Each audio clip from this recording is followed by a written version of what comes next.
you're at the academy. The academy is in the leadership business.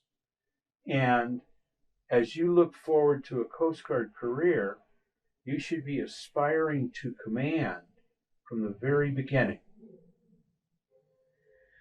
As we passed the sea buoy leaving Apra Harbor, watching it slide aft outside the ship's wake down the starboard side, and then drop astern, it comes crashing home to me that I am now the final authority on U.S. Coast Guard cutter Basswood, WLB 388.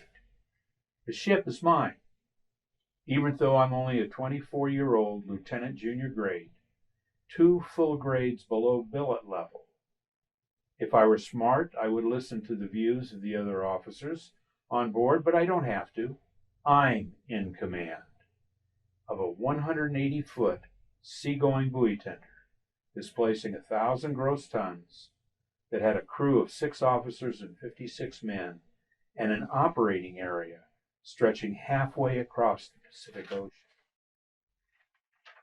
All discretion, the ship and its missions, the lives and safety of the entire crew, everybody and everything on board, are solely in my hands.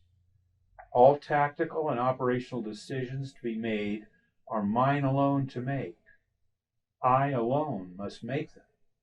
In a practical sense, there is no appeal, nor is there any time for appeal.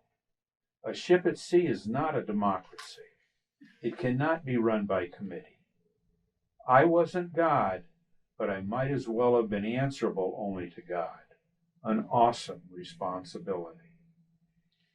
I feel like I was standing alone on a precipice, looking down from a narrow ledge that dropped off into a void so deep, so dark, that its unplumbed bowels faded into blue and then black. The wind blowing across the deck seemed to be trying to hurl me malviolently over into the abyss. I have to walk this precipice alone, balance alone on its narrow edge, because I cannot go back. The only question is, do I have the courage to go forward?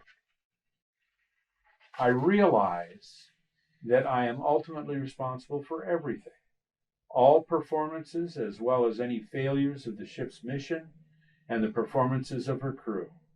And there is no one at my shoulder, no comforting advice to rely upon, no one to talk to, no one to rein me in if I misjudge and go too far. I hold the bag, whatever happens, good, bad, or ugly. The truly sobering thought is that the bag is mine, alone. The non-dischargeable responsibility is also mine, alone. I feel a crushing weight of command, a sudden flush of heat at my temples and across my brow. There is an emptiness in my chest and a sudden roiling in my stomach that makes me suck in my breath. I swallow hard to suppress it, but I regain control almost instantly, and with the invincibility of youth, I know I can do this job, and it will become easier over time. In the interim, I will mask from the world any gnawing insecurity I might entertain in my own judgments. This is what I've spent the past 7 years training for.